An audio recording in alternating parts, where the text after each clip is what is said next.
तो कैसे हैं। पिछले क्लास में हम लोग पढ़े थे 15 लेसन तक हिंदी में। आज हम 15 लेसन से बाद वाला चैप्टर देखेंगे। तो आप लोग अच्छा से पढ़ाई करते होंगे, आशा करते हैं। हिंदी में टोटल आपको पूछेंगे 100 नंबर का एग्ज़ाम होगा। उसमें समय मिलेगा कुल 3 घंटा 15 मिनट। कितना? 3 घंटा 15 मिनट समय मिलेंगे। और क्वेश्चन रहेंगे 106 क्वेश्चन रहेगा, जिसमें से 50 को ऑब्जेक्टिव रहेगा।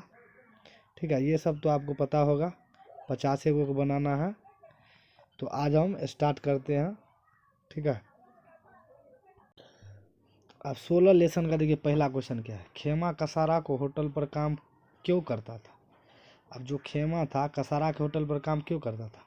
तो अब देखिए खेमा के माता पिता ने खेमा को कसारा के हाथों बेच दिया था, इसलिए खेमा उनका नौकर बन चुका था। इसलिए वो कसारा के होटल पर नौकर के रूप में काम करता था।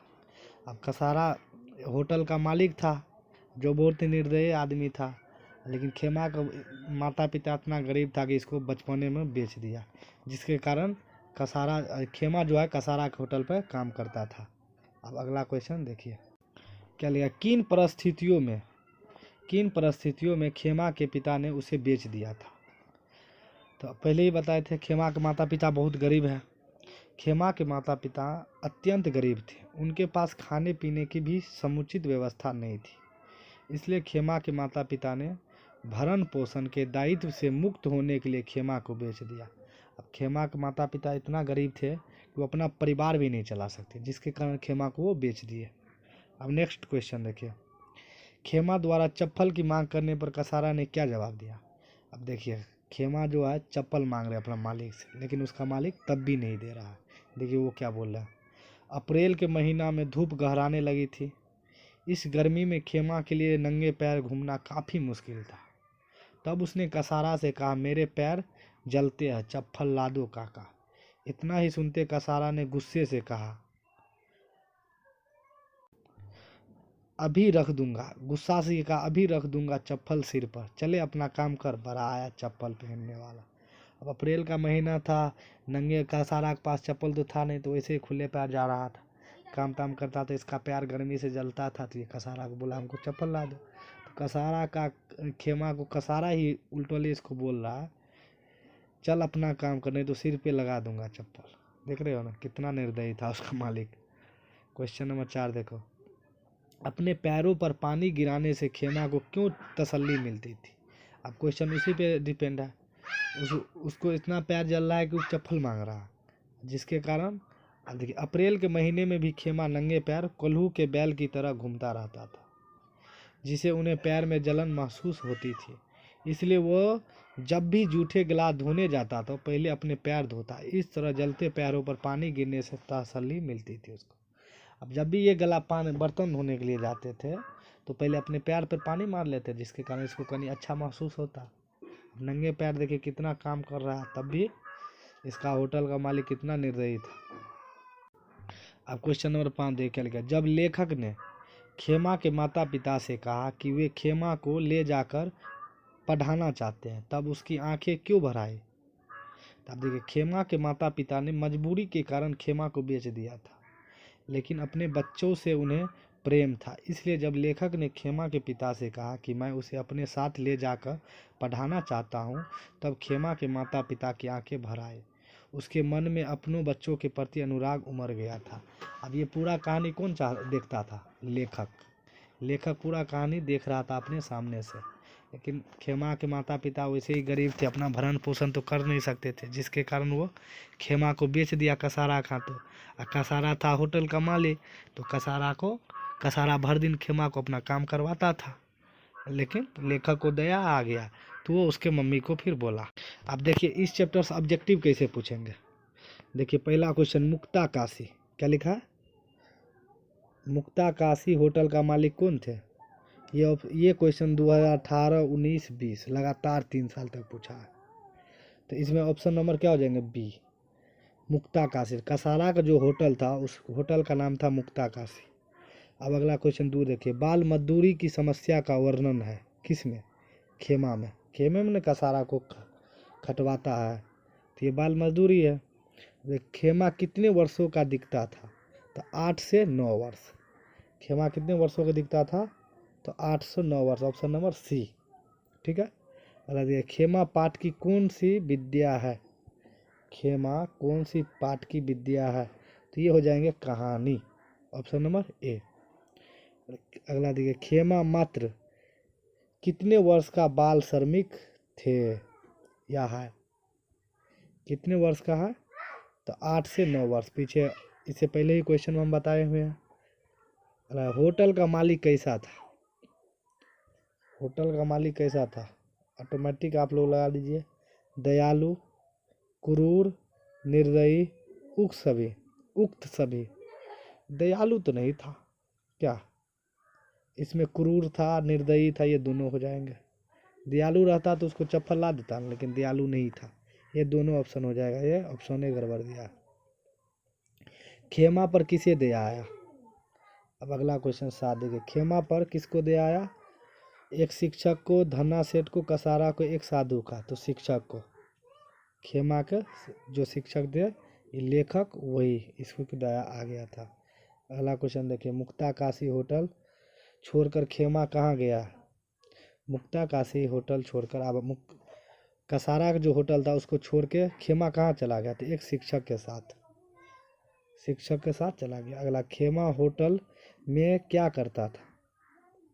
क्वेश्चन नंबर 9 देखिए, खेमा होटल में क्या करता था?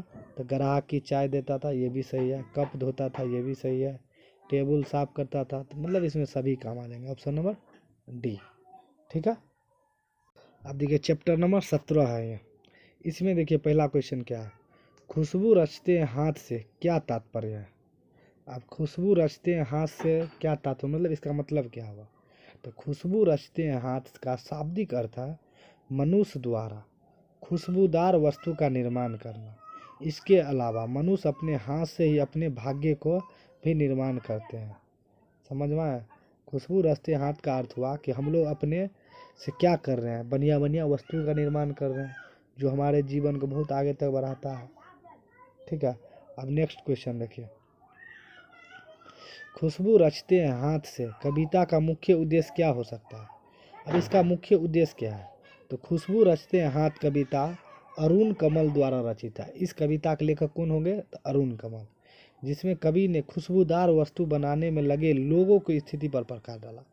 अब जो लोग बहुत अच्छा काम कर रहा है उसके बारे में ये लिखे हैं। उनके अनुसार इन लोगों की आर्थिक स्थिति संतोषजनक नहीं है। यह कविता इस कार्य के पीछे सक्रिय श्रम की गरिमा का उद्घाटन करती है। अब जो लोग सब हाथ से बहुत बढ़िया चीज़ बना रहे हैं, इसमें तो मेन हो जाएंगे अगरबत्ती काम जो दिया है, लेकिन उसके बारे में अरुण कमल जी लिखे। अगला क्वेश्चन देखिए, खुशबू रचने वाले हाथ कैसी परिस्थितियों में रह रहे हैं? अब जो लोग अच्छा काम कर रहे हैं तो उसका परिस्थिति क्या है, वो कैसे ज़िंदगी बिता रहा है? तो देखिए, खुशबू रचने वाले लोग बड़े ही गंदे नाली के पास रहते हैं, जिसके आसपास कूड़े एवं कचरों का ढेर लगा हुआ, जिसमें निकलने वाले बदबू बीमारियों को दावत दे रहे हैं। अब जो लोग नाले सबके पास होता है उससे तो इतना बदबू देता है, ऑटोमेटिक है वो बीमारी फैलेगा। तो वही इसके स्थिति को बताए हुए हैं। अगला देखिए क्वेश्चन, उभरी नशे वाले हाथ से क्या अर्थ है? अब जिसका हाथ में नस उभर जाता है उससे क्या मतलब निकाले हैं कभी? उभरी नसों वाले हाथ का अर्थ है खुशबू के निर्माण करने में वृद्ध लोगों का लगे रहना। अब जो वृद्ध आदमी को नस ज़्यादा दिखता है, तो उसी के बारे में बताए हैं। अगला देखिए, पीपल के पत्ते से नए नए हाथ का क्या अर्थ है? अगर बत्तियाँ बनाने में वृद्ध लोगों के साथ साथ छोटे बच्चे भी लगे हुए हैं, जिससे ही पीपल के पत्ते से।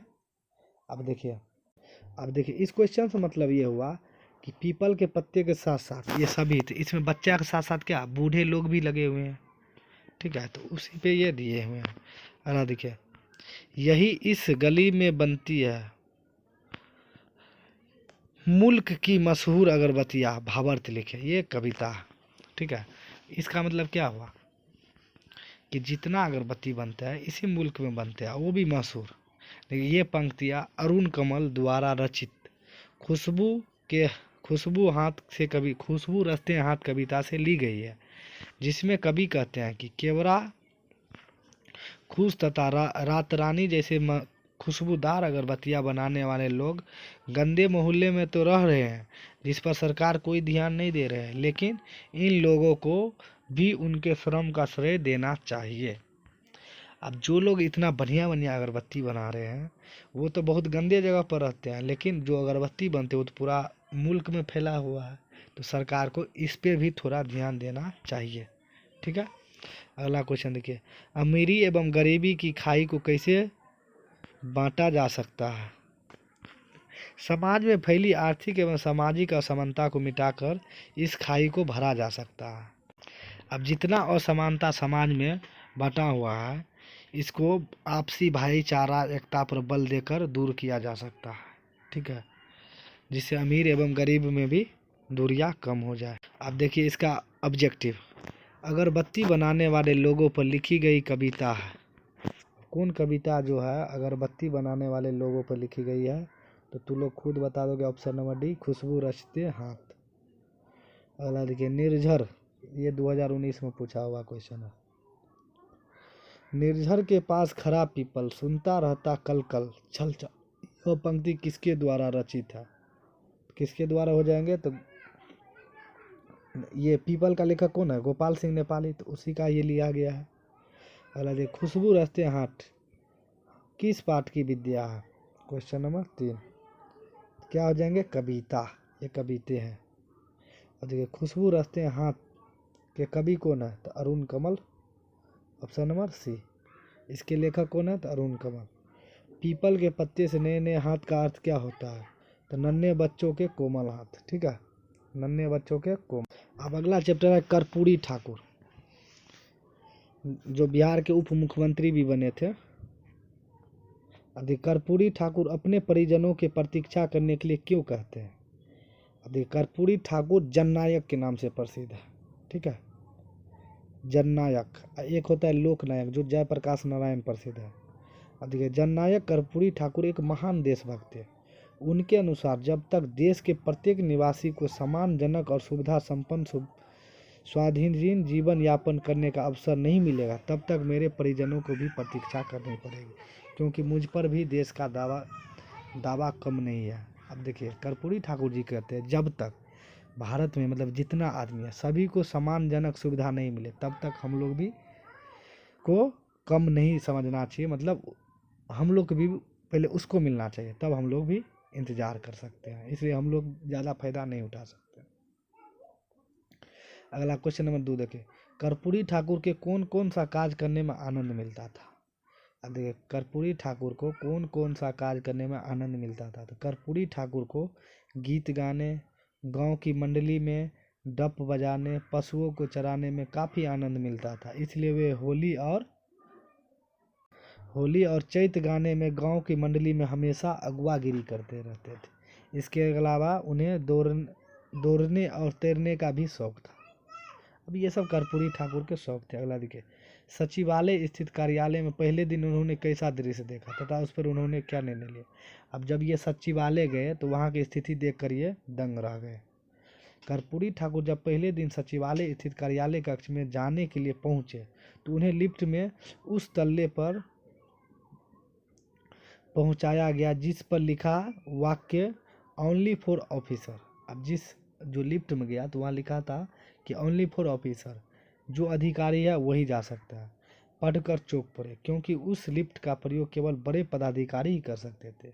इससे उन्हें सामंती प्रथा झलक दिखाई, लेकिन उन्होंने बड़े पदाधिकारियों को विरोध के बावजूद लिफ्ट का प्रयोग सबके लिए आम कर दिया।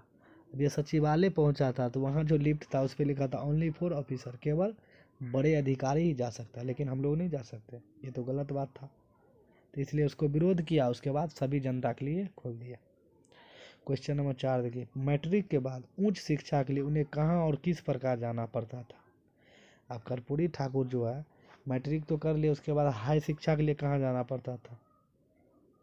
तो मैट्रिक के बाद कर्पूरी ठाकुर ने अपना नामांकन सीएम चंद्रधारी मिथिला कॉलेज दरभंगा में करवाया।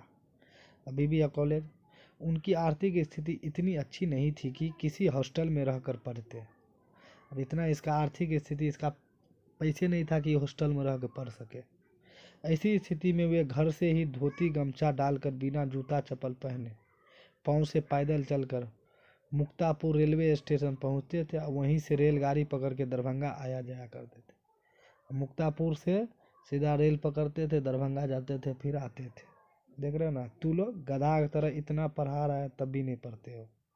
इसलिए कुछ मम्मी पापा कभी देखो कितना स्थिति में है, तू लोग पढ़ता नहीं है तब भी, तो कुछ इन सब से भी सीखो। ये सब हम पढ़ काहे रहे हैं, इस सब से हम ज़िंदगी में कुछ सीखेंगे ना, कि कैसे कैसे ये इतना कष्ट काट के और तब आगे बढ़ा।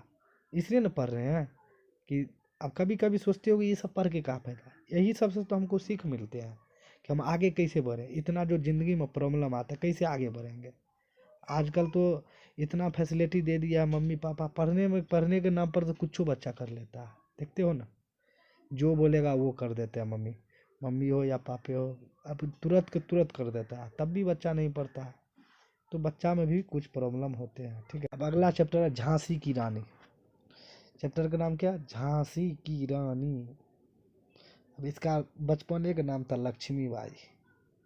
तो लोग तो बहुत दिन से जानते हो इसको, इनको जानते हो ना। इसका जो लेखक है झांसी की रानी सुभद्रा कुमारी चौहान है। नहीं, देख पहला क्वेश्चन, भारत को बूढ़ा क्यों कहा गया?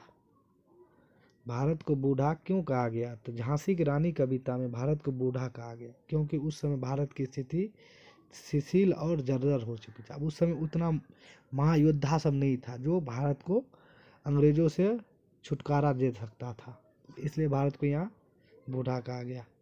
ये लक्ष्मीबाई का बचपन किस प्रकार खेलों में बीता?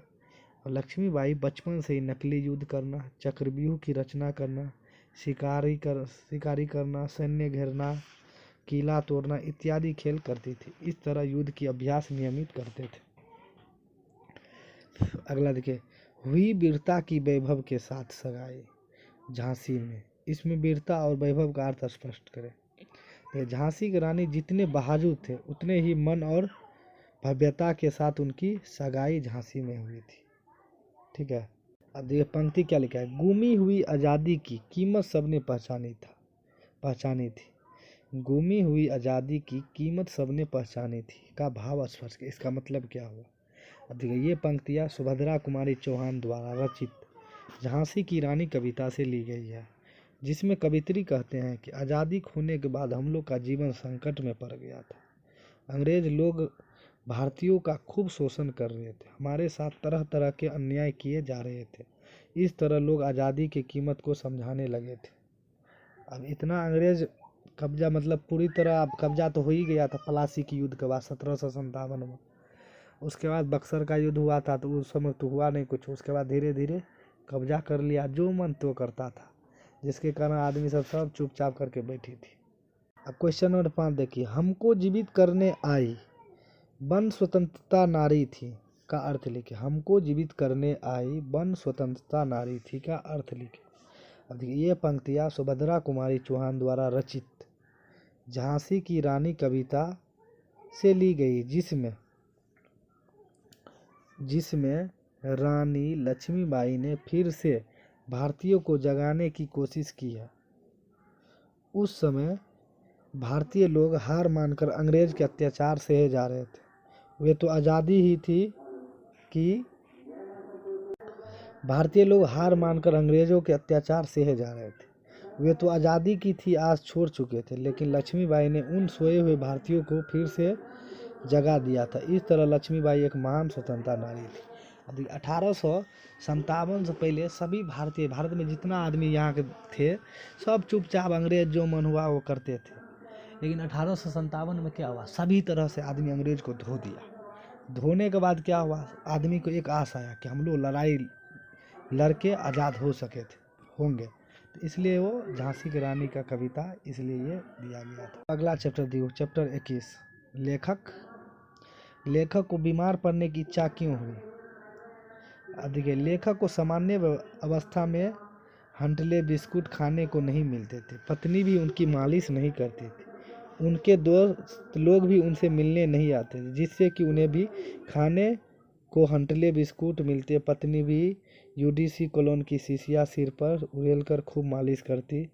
अब देखिए, ये है बेड ऑफ बनारसी। इसको ये सब दिन देखते रहते थे कि आदमी और को बहुत मानदान करता है जो बीमार पड़ता है, तो हम भी कभी बीमार पड़ के देखते हैं, ये सोच रहता है।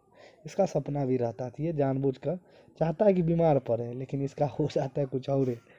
तो देखिए इच्छा इसको क्यों थी, इसको बिस्कुट और नहीं मिलता था, बीवी मालिश नहीं करता, जिसके कारण इसको बीमार पड़ने की इच्छा थी। अब अपने देश में चिकित्सा की कितनी पद्धतियाँ प्रचलित थी, उनमें किन किन पद्धतियों का लेखक ने अपनी चिकित्सा कराई। अब हमारे देश में कौन कौन सी चिकित्सा पद्धति प्रसिद्ध है, तो हमारे देश में चिकित्सा की कई पद्धति प्रचलित है, जैसे एलोपैथिक, आयुर्वेदिक, होम्योपैथिक इत्यादि। लेखक ने इन सभी पद्धतियों से अपनी अपनी चिकित्सा कराई। इसके अलावा वैद्य, हकीम, जादू, मंत्र इत्यादि का भी सहारा लिया।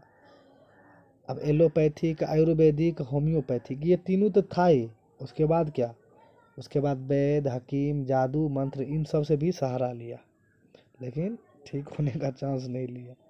चिकित्सा का चक्कर पाठ से हास्य व्यंग की बातें छांट कर लिखिए। अब देखिए इस पाठ में निम्न बातें हास्यपूर्ण।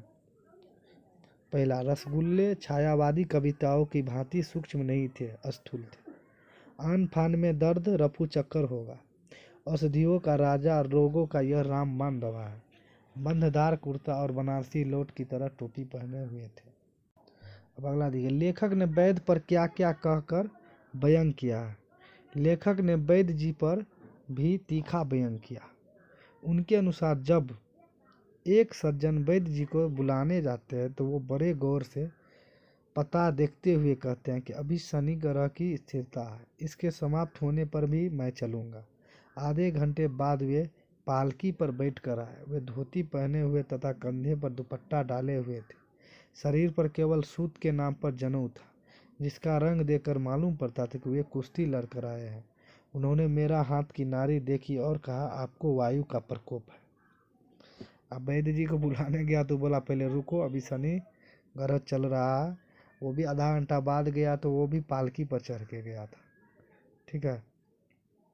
अब अगला क्वेश्चन, लेखक ने हकीम पर क्या क्या करके बयान किया। तो लेखक के अनुसार हकीम साहब किसी जोकर से कम नहीं थे। उस समय बनारस में बहुत तेज सर्दी नहीं थी, फिर भी हकीम साहब चिकन का बंददार कुर्ता पहने हुए थे। सिर पर बनारसी लोटे की तरह टोपी रखी हुई थी। चूड़ीदार पैजामा ऐसे पहना था जैसे दर्जी ने सब का सब कपड़ा लगा दिया हो। जूता भी कामदार दिल्ली वाला था। वे खुद इतने दुबले पतले थे कि मालूम पड़ता था कि अपनी सेहत मरीजों में बांट दिया था। अब अगला क्वेश्चन देखिए, सुदामा चरित्र वाला।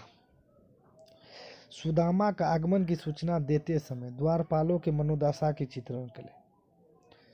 अब देखिए, सुदामा आगमन की सूचना देते हुए समय द्वारपालों की उसका स्थिति क्या था, वो क्या सोच रहे थे।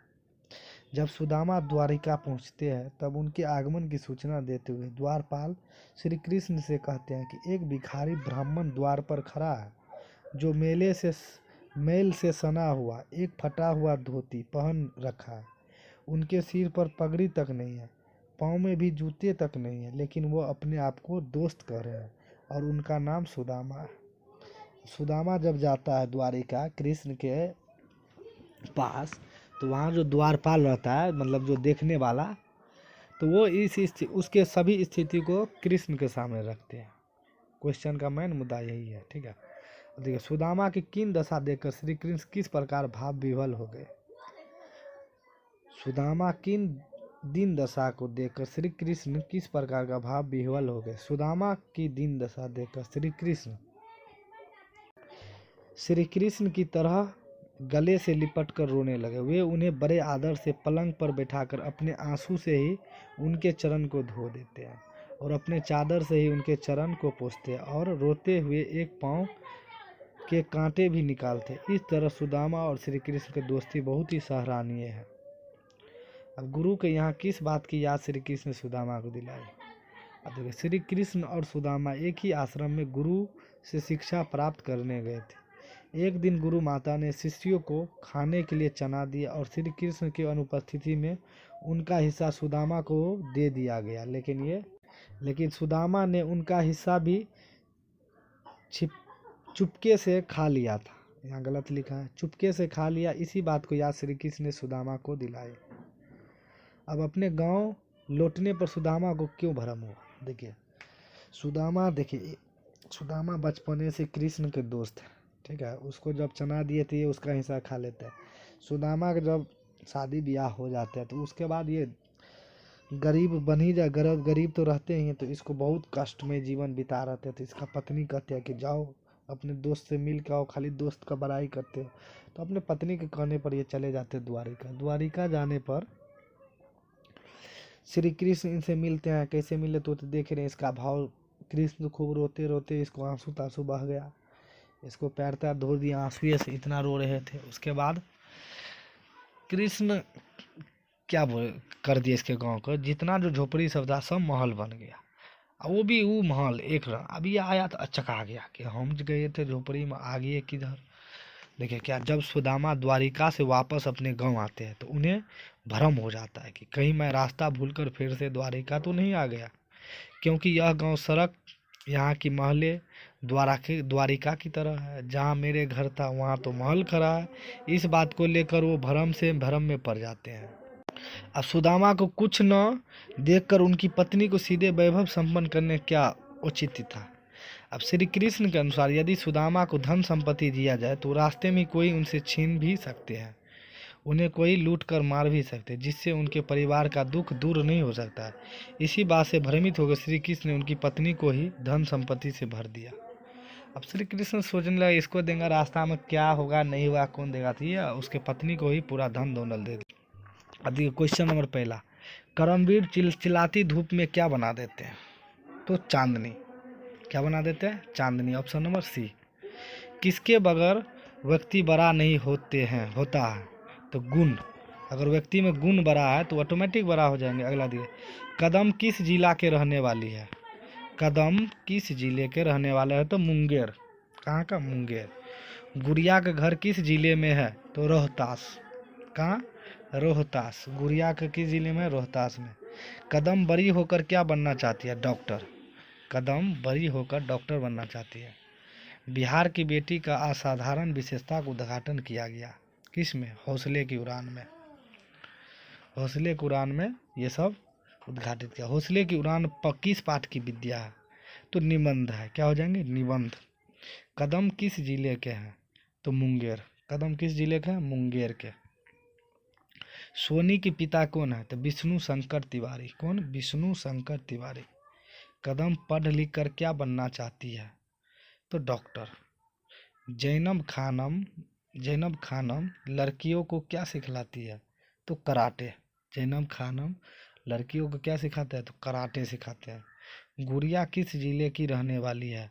तो रोहतास। देखो जैनब खान किस जिले की है? तो शिवहर। जैनब खान शिवहर का है। बिहार के सबसे छोटा जिला है शिवहर।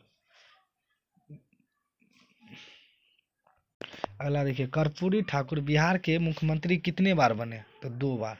कर्पूरी ठाकुर बिहार के मुख्यमंत्री 2 बार बने हैं। अब स्वतंत्रता प्राप्ति के बाद पहला आम चुनाव कब हुए? तो 1952 में। कब हुए? 1952 में। आम चुनाव 1952। कर्पूरी ठाकुर ने आईए की परीक्षा कब पास की? तो 1942 ईस्वी में। 1942 ईस्वी में एक और आंदोलन भी हुआ था, भारत छोड़ो आंदोलन, जो महात्मा गांधी द्वारा चलाया गया था। पहली बार कर्पूरी ठाकुर कब गिरफ्तार कर लिए गए? कब गिरफ्तार कर लिए गए? तो 23 अक्टूबर 1943 ईस्वी को। 23 अक्टूबर 1943 ईस्वी। अगला देखिए, स्वतंत्रता प्राप्ति के पश्चात भारत में प्रथम आम चुनाव कब हुआ? तो 1952। पीछे वाला को रिपीट है। जननायक कर्पूरी ठाकुर पाठ की विद्या है। कौन सी पाठ हो जाएगी? जीवनी, क्योंकि जननायक कर्पूरी ठाकुर के बारे में लिखे गए हैं। कर्पूरी ठाकुर को गीत गाने के साथ साथ क्या बजाने का शौक था? तो डफली। कर्पूरी ठाकुर का जन्म किस राज्य में हुआ था? तो बिहार में। बिहार के थे कर्पूरी ठाकुर। 1952 में कर्पूरी ठाकुर किस पार्टी से विधानसभा के सदस्य बने? अब ये जब विधानसभा में चुनाव जीते तो कौन से पार्टी थे? तो कम्युनिस्ट पार्टी। कौन? कम्युनिस्ट। कर्पूरी ठाकुर का जन्म कब हुआ था? 24 जनवरी 1921। ऑप्शन नंबर ए 24 जनवरी 1921। सन 1967 में बिहार के उप मुख्यमंत्री बने कौन? 1967 में बिहार के उप मुख्यमंत्री कौन बने? तो कर्पूरी ठाकुर। कर्पूरी ठाकुर जयप्रकाश नारायण के आज़ाद दास्ता के सदस्य कब बने? तो 1942 में। कर्पूरी ठाकुर ने सर्वप्रथम बिहार के मुख्यमंत्री कब बने? तो 1970।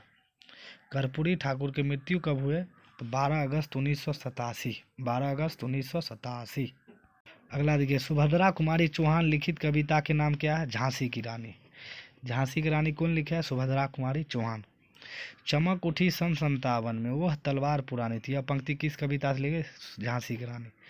57 जब भी आया तो 57 का महाविद्रोह याद रखना, 1857 में।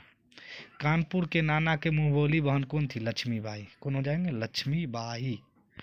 वीर शिवाजी की गाथा है, उसको याद जवानी थी, काव्य की पंक्ति है, तो झांसी की रानी, ऑप्शन नंबर ए। ठीक है। अब ये मृत्यु के समय लक्ष्मीबाई का उम्र क्या थी? तो 23 वर्ष, मात्र 23 साल की थी। आप सोचो, 23 साल की लड़की अंग्रेज को धूल चटा दिया। तू लोग सीख नहीं पाते हो, कुछ इनसे भी सीखो तू लोग, तब ना आगे बढ़ोगे। अब देख, कानपुर के नाना साहब की बहन कौन थी? तो लक्ष्मीबाई। झांसी की रानी का ही नाम है लक्ष्मीबाई। झांसी पर अधिकार करने के पश्चात लक्ष्मीबाई कहाँ मतलब और बढ़ी? अब कहाँ गए? तो कालपी और बढ़ी। लक्ष्मीबाई कहाँ के रानी थे? तो झांसी की।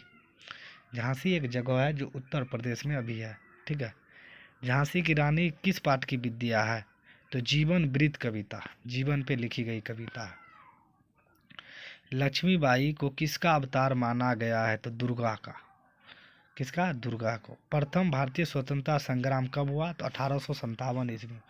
भारत में पहला लड़ाई था 1857, जो स्वतंत्रता के लिए लड़ा गया था। अगला देखिए, श्री कृष्ण किनके पांव को अपने अश्रु जल से धो दिए? आंसू से किनके पांव धो दिए? तो सुदामा को। युद्ध वंश मणि किन्हें कहा गया है? तो कृष्ण को। युद्ध वंश मणि किन्हें कहा गया? कृष्ण को। सुदामा चरित पाठ की विद्या है? तो कविता, कहानी, डायरी, आत्मकथा। क्या हो जाएंगे? अगला क्वेश्चन देखिए, सुदामा की पत्नी ने कृष्ण के लिए क्या संदेश भेजी थी? क्या संदेश भेजी थी? तो टंडुल हो जाएगा इसमें, टंडुल। किसने सुदामा को श्री कृष्ण के पास जाने के लिए विवश किया? तो उसकी पत्नी। सुदामा चरित के रचनाकार कौन है? तो नहीं, यहाँ गलत दिया है, इसको चेक कर लीजिएगा आप लोग। ठीक है। कबीरदास, सूरदास, महिदास। तो सूरदास हो जाएंगे। अगला देखिए, तारों में कौन भरा है? तारों से कौन भरा है? तो आकाश। आकाश ही तारा से भरा है। इस मौसम की रात में हिरन का बच्चा रो रहा था, जारा से रो रहा था। राह भटके हिरन के बच्चे का लेखक नरोत्तम दास। कौन है? नरोत्तम दास। कवि किसके दुख को प्रकट करता है? तो हिरन के बच्चा, हिरन का बच्चा। कौन रास्ता भटक गया? हिरन का बच्चा। कौन रो रहा था? हिरन का बच्चा। ठीक है। तू लोग आप अच्छा से मेहनत करो, जो कोई भी दिक्कत हो कमेंट में लिख देना, नहीं तो कोचिंग पे पूछ लेना। बस अच्छा से मेहनत करो और आगे बढ़ो, और सब सिस्टम बाय तरीका से पढ़ाई करो। ठीक है, तभी कुछ होगा। अब अगला वीडियो हम व्याकरण के देखेंगे, बना देंगे। ठीक है। इसको अच्छा से 2-3 बार सुन लेना, याद हो जाएंगे पूरे। समझ गया?